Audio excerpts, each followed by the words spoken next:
تھوڑا سا پیٹرن ہم چینج کر رہے ہیں. سارے بچے یہ سجیسٹ کر رہے ہیں کہ بھئی ایک سیکوینس کے ساتھ چلا جائے تاکہ اگلے ٹاپک پہ جانے سے پہلے ہمارے پاس کچھ مطلب اس حوالے سے بھی انفارمیشن جمع ہو جائیں تو ہم کو نیکسٹ کویسچن بھی اٹیمپٹ کر سکتے ہیں. اور ظاہر ہے ٹائم پیریڈ کا بھی ایشو ہوتا ہے, پھر بچوں کی بھی عام طرف جاری رہتی ہے, کبھی زیادہ کبھی کم. تو کوشش یہ ہے کہ پھر وہ چیزیں پہلے مطلب ڈسکس کی جائیں جو سب کہہ رہے ہیں کہ بھئی ہاں ان میں ریپیٹیشن ہے, یہ سوالات آتے ہیں. اس کے بعد ہم انشاءاللہ یعنی بیلیف بیسک کریڈ ہیں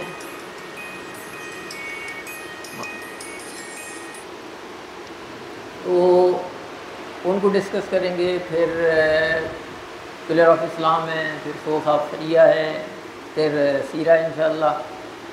تو نیکسٹ پھر جو ہے نا اسلام کے جو عصری تقاضے ہیں اس موجودہ دنیا کے اندر, جو ہمارے مسائل بڑھ رہے ہیں, یا یہ ایکسٹریمزم آ گیا ہمارے ہاں, یا ادھر ویسٹرن کے اندر ہمارے خلاف ایک اسلاموفوبیا کا ایشو آ گیا, ان کو انشاءاللہ کور کرنے کی کوشش کریں گے. تھوڑی سی اسپیڈ کے ساتھ چلیں گے تو انشاءاللہ امید ہے آپ بھی تھوڑا سا دلچسپی کا مظاہرہ کریں گے, توجہ رکھیں گے تاکہ ہم اس چیز کو جلدی انشاءاللہ کور کر سکیں. تو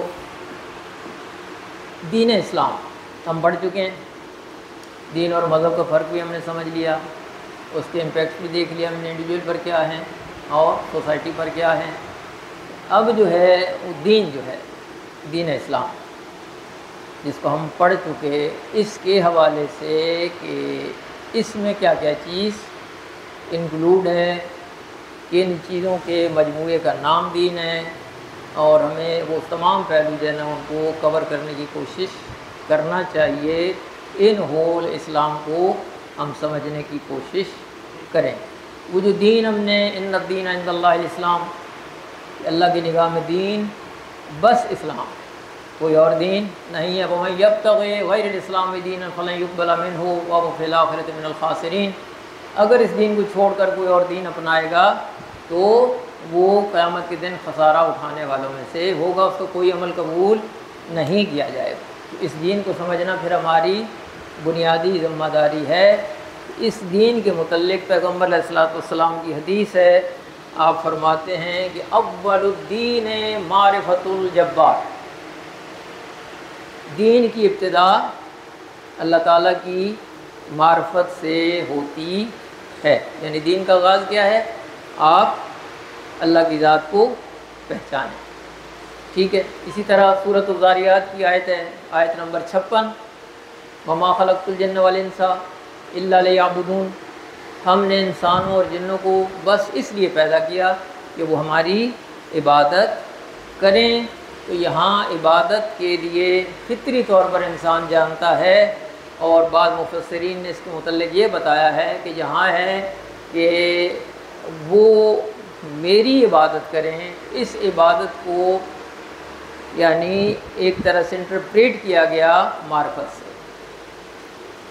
وما خلقت الجن والانس الا لیعبدون, یعنی الا لیعرفون, مجھے پہچان.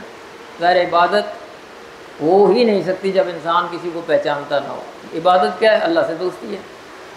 تو دوستی تبھی ہوتی ہے جب ہمارے مراسم گہرے ہوں. وہ کب ہوتے ہیں, جب ہم ایک دوسرے سے ملتے ہیں. اچھا جی آپ کیا کرتے ہیں, میں یہ کرتا ہوں. اور کیا کرتے ہیں, یہ کرتا ہوں. اچھا, اس کے ذہن میں اب اس کا ایک اسٹیٹس بننا شروع ہو گیا. اچھا آپ یہ بھی کر لیتے ہیں, آپ یہ بھی کر لیتے ہیں, اب یہ بھی کر لیتے ہیں. اور جتنا جتنا وہ جانتا جائے گا اس کے قریب ہوتا چلا جائے گا. کوئی آفیسر ہے, عام جگہ پہ بیٹھا ہے, عام کپڑوں میں, ہم شاید اس کو کوئی اہمیت نہیں دیتے, لیکن وہ بتا دے میں مثال کے طور پر ڈپٹی کمشنر ہیں, سر آپ ڈپٹی کمشنر, چلیں جی, اور کچھ اپنی وہ صفات خصوصیات بتائیں گے تو ہم ان کے قریب ہوتے چلے جائیں گے. اب ملنے کا انداز کچھ اور ہو جائے گا. پہچان ضروری ہے اللہ کی عبادت کے لیے. بغیر معرفت کے ہم اس کو حقیقت میں اس کی عبادت ہم نہیں کر سکتے. اور یہی بیسک وجہ ہے کہ ہمیں خدا سے وہ لگن وہ محبت، وہ لگاؤ، وہ جو ہونا چاہیے تھا وہ ہمارے دلوں میں پیدا نہیں ہو سکتا۔ حب دنیا ہمارے دل میں زیادہ ہے، یہ اللہ کے مقابل چیز تھی، اس کی طرف ہم بہت جلدی مائل ہو گئے اور اسی کو اوڑھنا بچھونا بنا لیا ہے اور اس ذات سے ہم دور ہوتے چلے جا رہے ہیں۔ تو اس کی محبت، اس کی معرفت انسان کی فطرت میں شامل ہے، گھٹی میں شامل ہے، جبلت میں شامل ہے، ٹھیک ہے۔ اب یہ فطرت میں تیزی سے گزر جاؤں، یہ انٹرنل گائیڈنس، کوئی آپ کو باہر سے نہ بتائے کچھ، آپ کو اندر ہی سے ایک گائیڈ لائن ملے، یوں کرنا ہے، یوں کرنا ہے، یوں کرنا ہے، اس کو فطرت کہا جائے، ٹھیک ہے۔ اچھا، عملی طور پر اگر ہم سمجھنا چاہیں نا فطرت کیا ہے، تو سب سے خوبصورت ہمارے پاس جو ماڈیول ہے بچہ، بچے کی فطرت پہ کوئی گرد و غبار نہیں ہوتا، کوئی اس کے اندر کسی قسم کا لالچ فساد نہیں ہوتا، وہ بالکل نیچرلی ریئیکٹ کرتا ہے۔ اور اس کی بڑی اچھی مثالیں ہیں کہ کوئی آ گیا دستک دی، ہم بچے کو بولتے ہیں جا کے کہنا ابو گھر میں نہیں ہے، اس نے اسٹریٹ فارورڈ کہہ دینا تھا ابو گھر میں ہے، ٹھیک ہے، کیوں؟ اسے تو کوئی وہ نہیں ہے، نہ خوف ہے، نہ کوئی لالچ ہے جناب، اس نے بالکل نیچرل آنسر کرنا۔ لیکن جب ہماری کوئی گھر شامل ہو جاتی ہے تو ہم اس سے مثلا قرض لینے والا آ گیا، بیٹا بول دینا ابو گھر پہ نہیں ہے، اب ابو کی بات مانے گا، وہ اپنی فطرت کے خلاف کر رہا ہے وقتی طور۔ اب ڈر بھی ابو کو، اگر میں نے صاحب بتا دیا ابو گھر پہ ہی ہیں، یہ بلکہ بعض بچے یوں کہتے ابو کہہ رہے ہیں میں گھر پہ نہیں،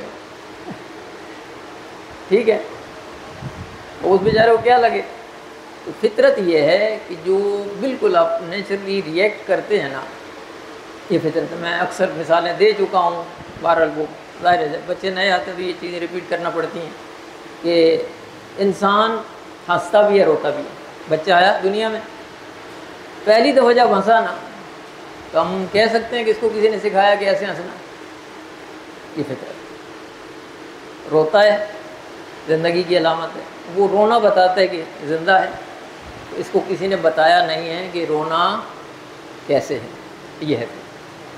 تو دین انسان کا فطرت کا دوسرا نام ہے، اور فطرت ہی میں عقیدہ توحید انسان کا جو ہے وہ سمجھ لیں کہ رچا بسا ہے، ڈھلا ہوا ہے، گندھا ہوا ہے، اس کے خمیر میں شامل ہے، ٹھیک ہے۔ لہٰذا اگر وہ محسوس کرے تو اسے فوراً یہ شناسائی ہو جاتی ہے۔ اس کی ایک چھوٹی سی مثال میں بتا دوں آپ کو کہ اللہ تعالیٰ نے اپنے پاک کلام میں ارشاد فرمایا، آیت آپ نوٹ کر سکتے ہیں،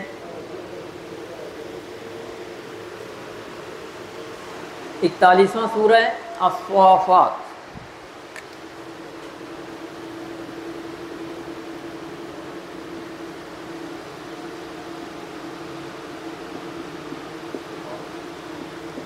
اس کو حامیم سجدہ دونوں نام ہے اس کی، یہ 41واں سورہ ہے قرآن پاک، ٹھیک ہے۔ اس کی آیت نمبر ہے 53، سنُرِیہم آیاتنا فی الآفاق وفی انفسکم، ہم ان قریب تمہیں اپنی نشانیاں دکھلائیں گے، کس میں؟ آفاق میں، اور خود تمہارے اندر۔ آفاق کیا ہے؟ افق کا پلورل ہے، افق، ہاریزن،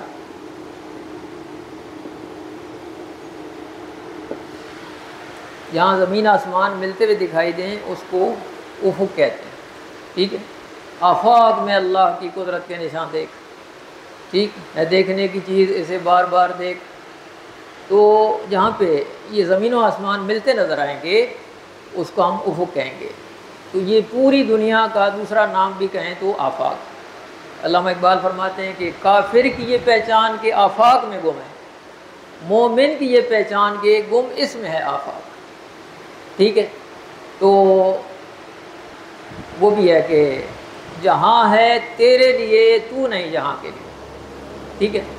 تو یہ اللہ نے انسان کے لیے بنایا تھا، تو وہ جب یہ غور و فکر کرتا ہے تو یہ جان جاتا ہے سب سے پہلے قریب ترین جو چیز ہے انسان کی وہ خود اس کی اپنی ذات ہے، یہ تو باہر کی دنیا ہے نا، اس کے اندر نفس موجود ہے، ٹھیک ہے۔ اس نفس کے حوالے سے اگر انسان سوچے کہ ایک وقت تھا میں نہیں تھا، میں دنیا میں آ گیا ہوں، مجھے کس نے بھیجا ہے، ٹھیک ہے، ابھی ہم نام نہیں رکھیں، کسی نے بھیجا ہے تو میں آیا ہوں۔ اچھا، وہ یہ بھی سوچتا ہے کہ بھائی یہ میری طرح اتنے افراد آئے، یہ چلے بھی جا رہے ہیں، یہ کیوں چلے گئے، ان کو نہیں جانا چاہیے تھا لیکن چلے جاتے ہیں۔ یہ آنا اور رک نہ پانا اور پھر چلے جانا، یہ خود بتا رہا ہے کہ انسان کا یہ اپنا اختیاری فعل نہیں ہے، بھیجنے والے نے بھیجا تو آ گیا، جب بلائے گا جانا پڑے گا۔ اقبال میری بہرحال مجبوری بھی ہے اور میرے وہ فیورٹ بھی ہیں کہ تیرے آزاد بندوں کی نہ یہ دنیا نہ وہ دنیا، یہاں مرنے کی پابندی، وہاں جینے کی پابندی، وہاں ہمیشہ رہنا ہے، اور یہاں ایک دفعہ اس زندگی کا یعنی لطف لے کے پھر آپ کو موت کا ذائقہ چکھنا ہے، کل نفس ذائقۃ الموت۔ تو جب یہ بندہ دیکھتا ہے کہ میں اپنے اختیار سے آیا بھی نہیں، میں اپنے اختیار سے رہتا بھی نہیں، تو ایک سوال قدرتی طور پر اس کے ذہن میں اٹھتا ہے کہ پھر میرا بھیجنے والا کون، ٹھیک ہے۔ تو اب وہ تجسس شروع ہوتا ہے کہ پھر وہ یہ بھی دیکھتا ہے کہ یہ چلے میں ایک کامل وجود ہے میرا، یہ میں درخت دیکھ رہا ہوں، زمین دیکھ رہا ہوں، آسمان دیکھ رہا ہوں، سمندر ہیں، پہاڑ ہیں، ستارے ہیں، چاند ہے، سورج ہے، کھیت کھلیان، سب کچھ، آخر ان کا خالق کون ہے؟ تو قدرتی طور پر اس کے ذہن میں یہ سوال ابھرتا ہے کہ وہ تلاش کرے ایک ایسی ہستی کو کہ جس تک پہنچنا وہ اپنی ذمہ داری محسوس کرتا ہے۔ یہاں سے اس عقیدہ توحید کا آغاز ہونے لگتا ہے۔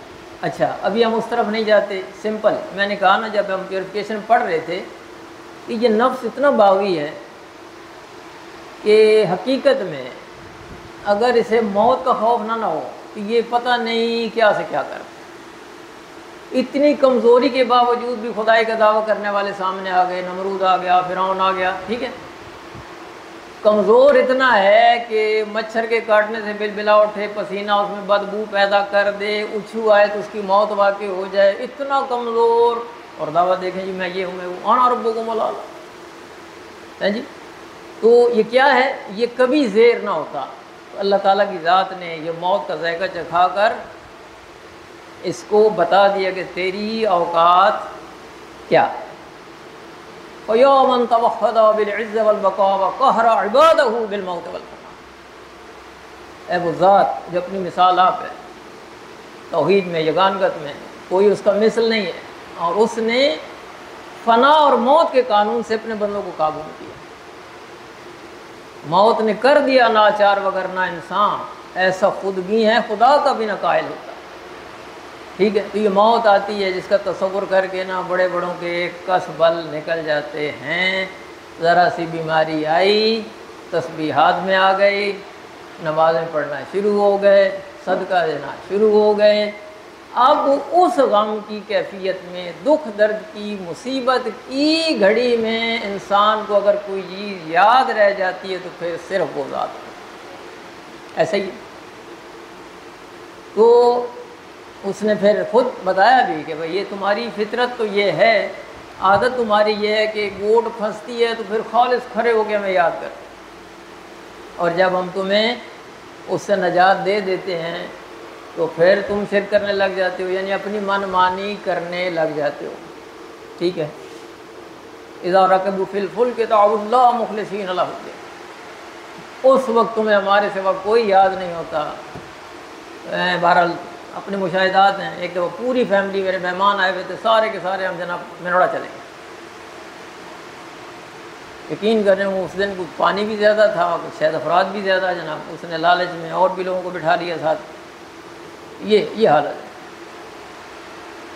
اب جو گپ شپ ہو رہی تھی، ظاہر ہے مہمان آ رہے ہیں، اللہ اللہ چل رہا ہے جی، گپ شپ ہو رہی ہے، اب سب کے ہونٹوں پر ایک ہی بات، ذکر خدا ہے، یا اللہ بس کسی طریقے سے کنارے پہ سالم پہنچے، اور وہی ہوا جب ہاں آ گیا چلو بس پھر اپنی دنیا میں مگن ہو گیا۔ تو حقیقت میں یہ جو غم یا دکھ ہے نا، یہ انسان کو بیدار کرتا ہے، خدا کی طرف لے جاتا ہے۔ علامہ اقبال کا پھر شعر یاد آ گیا کہ غم جوانی کو جگا دیتا ہے لطف خواب سے، ساز یہ بیدار ہوتا ہے اسی مضراب سے، طائر دل کے لیے غم شاہ پر پرواز ہے، راز ہے انسان کا دل غم انکشاف راز۔ اب جب وہ سارے پردے ہٹ جاتے ہیں نا، وہ بھی کام نہیں آ رہا، وہ بھی کام نہیں آ رہا، وہ بھی کام نہیں، اب کون آ رہا ہے؟ اب بس اللہ کی ذات۔ اب اسے اس کی اپنی فطرت میں اس ذات باری کے وجود کا یقین حاصل ہو گیا۔ چلے کشتی میں نہ بیٹھیں، کینسر ہو گیا، ڈاکٹر کہتا ہے جبا صاحب ان کو آپ لے جائیں، ان کو کھلائیں پلائیں، ان کی خدمت کریں، فنش، ہمارے معاملہ ہمارے بس سے باہر ہے۔ ان کی عیادت کو آپ جائیں نا تو وہ بھی ایک جملہ ضرور کہ بس جی اب دعا کریں۔ اسے بھی یہ یقین ہے کہ اب اگر کوئی اس معاملے سے مجھے نکال سکتا ہے، پلٹا سکتا ہے، میری اس کیفیت کو درست کر سکتا ہے، مجھے صحت عطا کر سکتا ہے، تو فقط اور فقط ذات رب العزت۔ ٹھیک ہو گیا؟ تو یہ ہمارے نفس میں نشانی آ گئی اس کے ہونے کی۔ اب آفاق میں دیکھیں ہم تو یہ ساری چیزیں پر غور کریں، ہم غور نہیں کرتے۔ یقین کریں، اپنے سر کے بالوں سے لے کر پاؤں کے تلوے تک ایک ایک شے پہ غور کریں۔ ابھی میں پچھلے دنوں گیا ہوا تھا کہیں، وہ میرے دوست بھی ہیں، کزن بھی ہے، وہ سمجھ لیں کہ فارن میں آج کل یہ عام ہے، بال جلدی اڑ جاتے ہیں۔ 1.25 لاکھ روپیہ اپائنٹمنٹ ہوا، اور وہ گنتی کے بال وہی نکال کے، ٹھیک ہے، ٹرانسپلانٹ بولتے ہیں، ٹھیک ہے، بال لگائے گا۔ یعنی ایک بال کی قیمت اگر آپ ڈھونڈنا چاہیں یا دیکھنا چاہیں، اس ذات نے بن مانگے آپ کو عطا کر دیے، ٹھیک ہے۔ اور باقی چیزوں کی طرف آپ توجہ کریں تھوڑی سی، خدا نخواستہ کسی کو یہ نعمت ضائع چلی جائے، آنکھ ضائع ہو جائے، دانت گر جائیں، نہیں یار مزہ نہیں رہا زندگی، ٹھیک۔ تو جب تک وہ نعمت ہوتی ہے ہم اس کی قدر نہیں کرتے، رخصت ہو جاتی ہے تو پھر ہاتھ ملتے ہیں، جب اب کوئی طریقہ ہو یا کسی طرح واپس آ جائے، پاسبل نہیں ہے۔ اپنی نعمتوں پر غور کرتے چلے آئیں، یہ بھی دیا، یہ بھی دیا، یہ بھی دیا، میں سن بھی رہا ہوں، حرکت بھی کر رہا ہوں، بول بھی رہا ہوں۔ ایک مقام پر حضرت علی کرم اللہ وجہ فرماتے ہیں اعجب لہذا الانسان، یہ تعجب کے قابل ہے یہ انسان، کیسے؟ ینظر بشحم، یہ چربی سے دیکھتا ہے، یتکلم بلحم، یہ کلام کرتا ہے گوشت کے لوتھڑے سے، یسمع بعظم، یہ ہڈی سے سنتا ہے، ویتنفس بخرم، اور ایک سوراخ سے سانس لیتا ہے۔ یہ جو لوتھڑا میں بھی بول رہا ہوں، آپ بھی بولتے ہیں، ماشاء اللہ پاک کی کتنی بڑی نعمت ہے۔ الرحمن علم القرآن خلق الانسان علمہ البیان، اس کو بولنا سکھایا۔ تو جن کے منہ میں جو گوشت کا لوتھڑا ہے، بول نہیں سکتے، ان سے پوچھیں، وہ بیچارے اشاروں کے اندر اپنا معافی ضمیر بیان نہیں کر سکتے، ٹھیک ہے۔ ہمیں غصہ آ جائے تو ہم گالی بھی دے جاتے ہیں، اتنا غلط استعمال کرتے ہیں۔ اللہ نے دی تھی میری حمد و ثنا کریں، میرا ذکر کریں، تسبیح کریں، تحلیل کریں، ہم نے اس کو مس یوز کیا، دنیا بھر کی خرافات ہم نے زبان سے نکالی، اس کے ذکر کی توفیق ہمیں بہت کم ہوئی۔ یہ نعمت کی ناقدری ہے۔ شکر یہ نہیں، شکر الحمدللہ الحمدللہ نہیں، بٹ یہ شکر ادا نہیں ہوتا جب تک انسان عملاً شکر نہ کرے۔ اس کا شکریہ ادا کرنے کا طریقہ یہ آنکھ ادھر دیکھے جدھر وہ چاہے، زبان وہ بولے جو وہ چاہے، کان وہ سنے جو وہ چاہے، پھر ہے نعمتوں کا حقیقی استعمال۔ بات لمبی نہ ہو جائے، یہاں تک پہنچنے کے بعد انسان اگر آفاق میں نگاہ کرے تو اسے قدم قدم پر اتنی نشانیاں بکھری نظر آئیں گی کہ وہ بعض اوقات حیرت سے پاگل ہو جاتا ہے، وہ انکار ہی کر بیٹھتا ہے، ٹھیک ہے۔ وہ ایک حکایت بھی ہے سمجھانے کے لیے کہ بہت ساری مچھلیاں مل کر ایک بڑی مچھلی کے پاس آئیں اور آ کر کہنے لگیں کہ پانی کا بڑے عرصے سے نام سن رہی ہیں، یہ پانی کہاں ہوتا ہے؟ بڑی مچھلی نے کہا کہ کہاں نہیں ہوتا کہ میں تمہیں بتاؤں کہ یہاں نہیں ہے، یہ یہاں نہیں ہے، تیرا مطلب ہے پوری زندگی کا دار و مدار ہی پانی پر ہے، پانی میں رہنے والا پوچھے کہ پانی کہاں ہے۔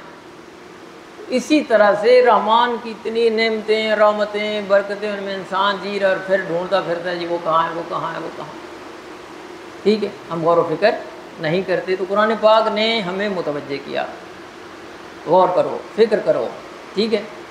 تو اس کے لیے بہت بڑی مطلب ہے خوشخبری بھی دی گئی، ثواب بھی بتایا گیا، اجر بھی بتایا گیا۔ لہٰذا اس کے حوالے سے اگر ایک بہت بڑے عالم تھے، انہوں نے کتاب لکھنا شروع کی کس ٹاپک پر کہ میں اللہ کی معرفت پر کتاب لکھوں۔ تو اس کے گھر میں ملازمہ تھی، خادمہ تھی، انہوں نے کہا کہ آپ کیا کرنے لگے؟ کہا کہ میں معرفت توحید پر کتاب لکھنے لگا ہوں۔ اس نے آیت پڑھی سورہ ابراہیم کی، 14 نمبر سورہ قرآن پاک کا، اور اس کی آیت نمبر ہے 10، نوٹ کر لیں، سورہ ابراہیم آیت نمبر 10۔ اس نے آیت پڑھی اَفِی اللَّہِ شَکٌّ فَاطِرِ السَّمَاوَاتِ وَالْأَرْضِ، کیا اس خدا کے بارے میں بھی کوئی شک ہے جس نے زمین و آسمان کو خلق کر دیا؟ یہ ٹیشو یہ بھی بنائی ہے نا کسی نے، یہ بھی کسی نے بنایا، ٹھیک ہے۔ اس بنانے والے پر تم حیرت کے در کیا بڑی نفیس چیز بنائی ہے اس نے، اتنا لطیف آسمان، اتنی کثیف زمین، اور حقیقت میں اگر دیکھیں تو انسان کی حیرت دانگ رہ جاتی ہے۔ یہ کاغذ کا پرزہ میں بکھیروں تو ہوا سے واپس اڑ کر زمین کی طرف آ جائے، وہ کب سے رکا ہوا ہے، گرتا نہیں، ٹوٹتا نہیں، مینٹیننس کی ضرورت نہیں، کلر خراب نہیں ہو رہا، ٹوٹ پھوٹ نہیں ہو رہی، کوئی کسی قسم کی گڑبڑ نظر نہیں آتی۔ سال سے جناب یہ زمین، نیچے پانی، پانی پہ کوئی چیز ٹکتی، کشتی ہو کاغذ کی بھی، وہ بھی ہلتی رہتی ہے۔ اتنی بھاری زمین کس طرح سے اپنا وجود برقرار رکھے ہوئے اس کے حکم سے، ٹھیک ہے۔ یہ اگر غور کرے انسان، یہ اتنی موٹی دلائل ہیں انسان کے پاس، اتنے واضح دلائل ہیں کہ وہ انکار بہرحال نہیں کر سکتا کہ ہے کوئی ضرور جس نے یہ چیزیں خلق فرمائی ہیں۔ اس حوالے سے ایک دو آیتیں اور نوٹ کر لیں، ترجمہ آپ دیکھیے گا تاکہ تھوڑا سا ٹائم بچ جائے۔ سورہ بقرہ آیت نمبر 164، ٹھیک ہے۔ ان فی خلق السماوات والارض واختلاف اللیل والنہار والفلک التی تجری فی البحر بما ینفع الناس، یہ آگے کنٹینیوشن ہے۔ وما انزل اللہ من السماء ماء فاحیا به الارض بعد موتها وبث فیہا من کل دابۃ وتصریف الرياح والسحاب المسخر بین السماء والارض ان فی ذلک لآیات لقوم یعقلون۔ زمین و آسمان کی خلقت میں، رات اور دن کے آنے جانے میں، وہ جو کشتی چلتی ہے اور اس سے ہم تجارت کا سامان لے کر فائدہ اٹھاتے ہیں، سفر کرتے ہیں، اور وہ جو بلندی سے اللہ پاک نے پانی برسایا ہے، اس کے بعد مردہ زمین زندہ ہو جاتی ہے، اس میں اس نے طرح طرح کے چوپائے پھیلا دیے، اور یہ جو بادل زمین و آسمان کے درمیان مسخر ہیں، ٹھیک ہے، ان سب کے اندر صاحبان عقل کے لیے ذات باری تعالیٰ کی نشانیاں ہیں، ٹھیک ہے۔ اب آسمان کو بھی دیکھ لیں، زمین کو بھی دیکھ لیں، بارش کیسے برستی ہے، کیا شاندار طریقے سے برستی ہے۔ یعنی اگر ہم دیکھیں بیج بونے کے بعد وہ کمزور سی کومپل جو ہے نا، جس پہ پانی کی تیز دھار جائے تو شاید ٹوٹ جائے، وہ اتنی سخت زمین کا سینہ چیر کر باہر آ جاتا ہے۔ اب اس کی آبیاری کرنی ہے تو ایک فوارے کی شکل میں، فوار کی شکل میں اس کو پانی مہیا کیا تاکہ اس کا وجود بھی ڈیمیج نہ ہو، اس کو نقصان نہ پہنچے۔ اور پھر ہم تو دانہ مٹی میں ملا کے چلے آئے تھے، اس نے اس کے اندر یہ صلاحیت رکھ دی، زمین کے اندر، پانی کے اندر اس کی نمو بھی ہو رہی ہے، اس کی پرورش بھی ہو رہی ہے، بڑھ بھی رہا ہے، دانے آنا شروع ہو گئے۔ اس نے اپنی دھوپ کی، سورج کی حرارت سے اس کو پکایا، ٹھیک ہے۔ اور گندم کے دانے پہ غور کریں ذرا، ابھی کچی بالی ہوتی ہے تو اس کے ساتھ سوئیاں نکل آتی ہیں، جیسے جیسے پکتا جائے گا وہ سخت بھی ہوتی جائیں گی اور ان کی چبھن بھی زیادہ آ جائے گی۔ حکمت کیا ہے کہ اگر اس کو بغیر حفاظت کے چھوڑ دیا گیا، پرندے آئیں گے اور سب کچھ کھا جائیں گے، ضائع کر دیں گے، خراب کر دیں گے، وہ ان پر بیٹھ نہیں پاتے۔ ہاں جب کٹائی ہوگی، ٹھیک ہے، دانہ بھوسے سے الگ کیا جائے گا، جو رزق اللہ نے ان کا رکھا ہے وہ بھی اپنا حصہ اس میں سے آ کے لے لیں گے۔ تو ایک حکمت نظر آتی ہے اس کے ہر کام کے اندر، تو انسان کو غور و فکر کرنا چاہیے۔ اور اس کے علاوہ آپ سورہ آل عمران، اس کی آیت نمبر 190 اور 191۔ ان فی خلق السماوات والارض واختلاف اللیل والنہار لآیات لأولی الالباب الذین یذکرون اللہ قیاما وقعودا وعلی جنوبہم ویتفکرون فی خلق السماوات والارض ربنا ما خلقت ھذا باطلا سبحانک فقنا عذاب النار۔ وہی چیزیں ہیں، وہ اٹھتے بیٹھتے پہلو بدلتے اللہ کو یاد۔ آیت نمبر 190 اینڈ 191۔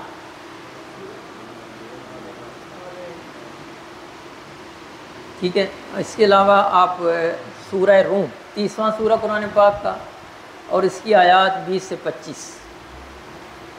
وَمِنْ آیَاتِهِ أَنْ خَلَقَ لَكُمْ،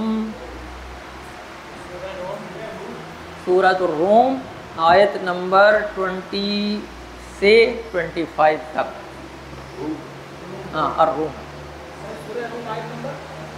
20 to 25۔